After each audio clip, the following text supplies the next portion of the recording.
Olá pessoal, meu nome é Ana Clara, faço parte do time de monitores da disciplina e hoje eu vou abordar um pouquinho com vocês o tema de vistas ortogonais. Então vamos lá, começando primeiro um pouco pela definição, para a gente entender primeiro o que é, antes da gente aprender a fazer as vistas, e basicamente é uma forma da gente representar graficamente objetos tridimensionais em superfícies planas. O que isso significa? Vamos supor que a gente tem um objeto 3D, como esse aqui, mas pode ser qualquer peça, não necessariamente essa daqui, E a gente quer representar ela no papel, de forma que a gente consiga ver todos os detalhes da peça da melhor forma. Como que a gente faz isso? A gente vai ser, as projeções do objeto elas vão ser a partir de observadores que vão estar situados perpendicularmente ao plano de projeção. Ou seja, se eu estou aqui, olhando nessa direção, o que eu vejo? Eu vejo essa face que está rebatida aqui, certo? A mesma coisa se eu estiver posicionado aqui olhando nessa direção, o que eu vejo é essa face aqui. E de cima para baixo, a vista superior, o que eu vejo é essa face aqui. Ou seja, a gente consegue ver na outra imagem aqui que o observador, ou seja, a gente que está vendo a peça, vai estar sempre situado perpendicularmente ao plano de projeção. Ou seja, aqui a gente está sempre de frente para a peça. Então o que eu estou vendo aqui na peça de frente é o que eu vou representar. Bem tranquilinho de entender isso aí, pessoal? E aí essa representação ela tem dois métodos, que é no primeiro diedro e no terceiro diedro. E agora a gente vai ver um pouquinho dessa diferença entre o primeiro e o terceiro, que é bem básica. A principal diferença, para não dizer a única, entre os dois diedros é a distribuição das peças no papel, a disposição das peças, Então aqui, esse exemplinho no primeiro diedro. A gente tem a representação da vista frontal acima da vista superior, certo? E a lateral direita e a lateral esquerda, elas ficam invertidas. A lateral esquerda, como a gente pode ver, ela fica do lado direito da frontal e a lateral direita fica do lado esquerdo da frontal, fica trocado. Então eu acho bom a gente sempre anotar, fazer um esqueminha, tipo, frontal, embaixo um Szinho superior, enfim, anotar como que fica essa distribuição no primeiro diedro, que eu particularmente acho chatinho da gente gravar, Quem consegue gravar é uma boa, quem não consegue faz esse esqueminha que nem eu. E aí, no terceiro diedro a gente consegue ver que é justamente o contrário. A gente tem a vista frontal embaixo da vista superior e as vistas laterais esquerdas elas continuam do lado da frontal, porém elas ficam certas, A lateral esquerda fica de fato do lado esquerdo e a lateral direita fica de fato do lado direito. Então essa aí é a única diferença entre os dois diedros, no quesito representação, claro. E algumas curiosidades legais é que o primeiro diedro ele é o recomendado pela ABNT aqui no Brasil. Ou seja, sempre que a gente vai fazer um projeto, a ABNT recomenda que no país seja utilizado somente o primeiro diedro. Mas isso não significa que a gente não vai aprender o terceiro diedro também na disciplina, pois é tão importante quanto, porque, por exemplo, o terceiro diedro ele é o mais utilizado em outros países, como Estados Unidos, Japão, Canadá, entre outros, Assim como o primeiro diedro também é utilizado em outros países além do Brasil. Mas, enfim, só uma curiosidadezinha, porque que a gente vai aprender é mais prático mesmo. Então, vamos lá. Falando um pouco sobre a hierarquia das linhas, basicamente nas vistas ortogonais a gente tem três tipos de linhas, que é a linha contínua grossa, a linha tracejada média e a linha traço e ponto, que é a linha fina, mais fininha do desenho. Então, falando um pouquinho na ordem, a linha contínua grossa ela é utilizada para contornos visíveis e arestas. O que isso significa? Vamos olhar esse primeiro exemplinho aqui. Vamos supor que eu sou um observador, que estou olhando para essa peça aqui na direção dessa seta amarela. Estou olhando para cá. Ou seja, a vista frontal da peça. Eu olhando nessa direção, o que eu consigo ver? Eu consigo ver tudo da peça, basicamente, porque todos os detalhes dela, dá pra gente ver da vista frontal, Então aqui, a vista frontal é essa aqui do meio. E tá vendo? Ela tá toda representada com linha contínua grossa, porque todos os detalhes dela são visíveis. Beleza? Acho que isso aí deu pra entender bem. A mesma coisa na vista superior da peça, Tudo aqui em cima eu consigo ver, não tem nada embaixo da peça que esteja subentendido, digamos assim. Então ela também está representada toda em linha contínua grossa. E aí, a linha tracejada média, que é utilizada justamente para o contrário, para os contornos que são não visíveis e para as arestas que também são não visíveis. Ou seja, vamos supor que eu estou posicionada o contrário dessa seta aqui, Deixa eu pegar a caneta. Vamos supor que eu esteja aqui, atrás da peça, olhando nessa direção.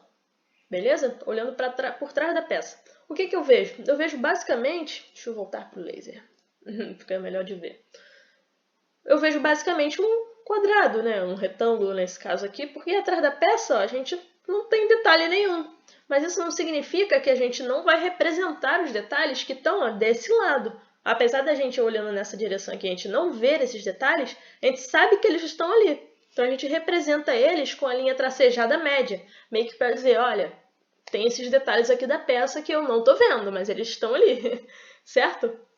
E aí, a linha mais fininha, que é a linha traço e ponto, ela serve para a representação de eixos e centros. E aí, ó, no segundo exemplo aqui a gente consegue ver melhor, porque aqui no primeiro a gente não tem nenhuma linha desse tipo.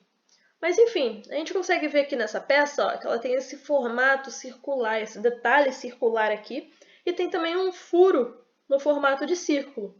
E aí é justamente para a representação disso que a gente usa a linha traço e ponto. Porque, ó, aqui na vista superior da peça, a gente consegue ver, ó, que tem uma linha tracejada aqui, a linha média ali que eu falei, ó, que está demarcando que tem um furo passando pela peça, certo? É um furo que eu olhando de cima eu não vejo, mas eu sei que ele está ali. Beleza, mas Ana, você ainda não falou da linha traço e ponto. Ok, mas esse furo, que a gente sabe que está passando um furo ali, a gente não sabe o formato dele, só olhando a vista superior ou olhando aqui ó, a vista lateral, a gente também ó, tem o furo representado, mas a gente não sabe qual é o formato desse furo. Pode ser um furo quadrado, pode ser um furo triangular, que a gente só está vendo a face de um triângulo aqui. Ele pode ter vários formatos, a gente só sabe que é um furo. E aí justamente para isso que serve a linha traço e ponto, porque a gente vai, ó, quando a gente coloca a linha traço e ponto no meio dele, a gente sabe que o que está passando ali tem um formato circular. Então é para isso, para dizer que ó, esse furo ele é circular. Ele também passa aqui ó, na vista lateral, que a gente consegue ver. E aí beleza, mas para que serve ele na vista frontal? Para a gente dizer os eixos do círculo, ó, o meinho. Como os círculos são concêntricos, né? Esse aqui de fora e o do meio, eles começam no mesmo centro, a gente representou só uma vez. Mas toda vez que a gente vê um círculo de frente no desenho, a gente tem que representar, beleza? Por mais que o círculo não esteja completo, ó, como esse detalhe aqui da peça. Ele não está completo, mas a gente representaria da mesma forma, beleza? E aí eu fiz um roteirinho, que eu acredito que ajuda bastante a gente a organizar as ideias e ser mais ágil, né, também para fazer essas vistas. E aí, basicamente, temos 5 passos. O primeiro deles consiste em prestar atenção no diedro pedido. Parece algo óbvio, né? Ah, óbvio que eu vou prestar atenção no diedro que o professor pediu. Mas às vezes a gente não presta. Às vezes a gente está esquecido, a gente está enfim, não olhou direito. Eu mesmo já errei isso na época que eu fiz a disciplina, há uns anos atrás, de o professor geralmente pede no primeiro diedro, né? A maioria dos trabalhos é no primeiro diedro. E às vezes quando ele pede no terceiro, né? A gente já está acostumado a fazer no primeiro que a gente acaba fazendo no primeiro por falta de atenção.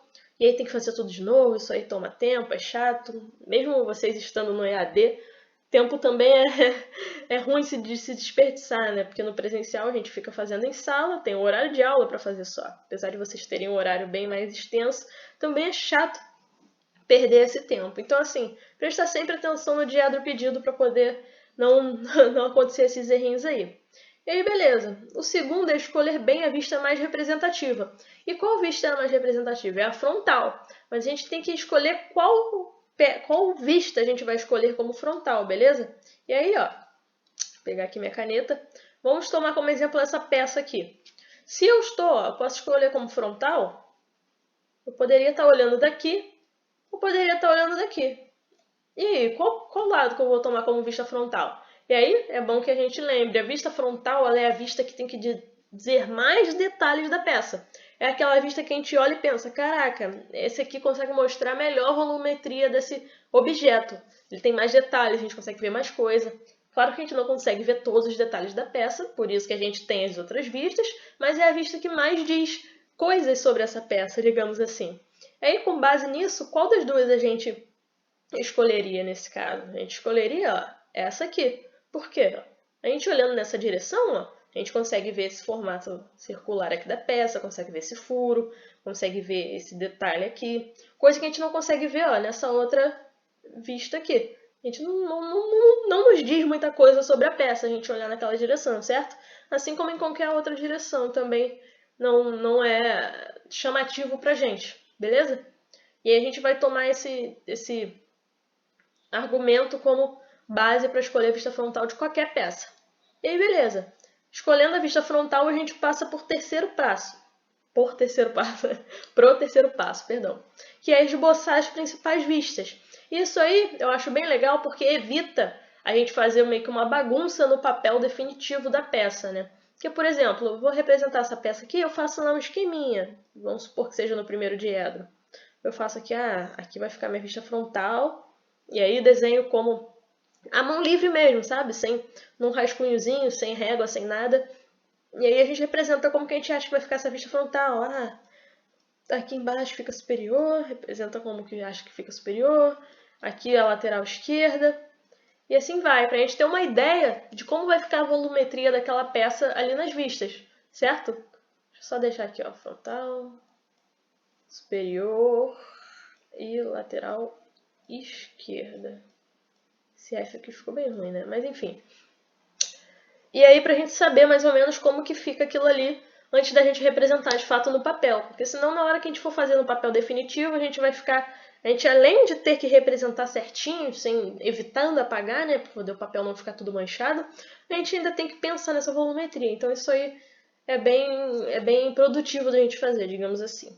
E aí o quarto passo é definir o espaçamento e o alinhamento entre essas vistas. Isso aqui é bem importante, eu coloquei esse esqueminha aqui para a gente entender melhor do que eu estou dizendo. Quando a gente vai representar a peça, essas vistas elas têm que ficar centralizadas no meio. E além de centralizadas, elas têm que ter o mesmo espaçamento entre si. Ó. Esse espaçamento D aqui, ó, que é a distância entre as vistas, ele tem que ser o mesmo dessa peça para essa peça, dessa peça para essa peça, certo? E aí eu recomendo sempre que esse distanciamento seja 2 centímetros ou mais. Também não colocar muito separado, que senão as peças podem chegar a encostar aqui na margem, na legenda, né? E aí também não fica muito organizado. Então é sempre usar o bom senso, não deixar muito separado, nem muito junto. E por que não deixar muito junto? Porque, assim, essa matéria vem antes da matéria de cotas, mas depois nós vamos fazer vistas cotadas. E aí, quando a gente faz as vistas cotadas, como que a gente vai colocar uma cota aqui no meio, caso seja necessário, né? Se a vista estiver muito coladinha uma na outra. Não tem como. Então, a gente tem que deixar um espacinho legal aí. Eu recomendo uns 2 centímetros no mínimo. Não pode botar uns 2,5 por aí. Também não deixa muito separado. E aí já fica um espaçamento bacana. Mas aí, beleza. Depois que a gente criou esse espaçamento no nosso papel, aí sim nós vamos começar a construir o desenho. Por último, é o último passo. E aí, eu sempre falo bastante isso para os alunos. Construir o desenho com linhas fracas primeiro, antes de engrossar. Por que isso? Porque às vezes a gente teve uma desatenção, alguma coisa, não representou a peça direito e a gente vai ter que apagar. Se a gente apagar com uma linha muito grossa, fica marcado, fica manchado o papel, suja tudo. E os professores descontam nota disso, né? De uma prancha que não está muito limpa, que não está muito organizada. Então é bem importante a gente fazer primeiro com linhas fracas, que aí beleza. A gente terminou ali o desenho com as linhas fracas, a gente olha, não tem nada que eu acho de errado, acho que está certinho. E aí sim a gente engrossa as linhas por último e finaliza o nosso desenho depois desses passos todos. Mas enfim, pessoal, é basicamente isso. Espero que tenha sido um resumão produtivo para vocês. E a gente se vê no próximo vídeo.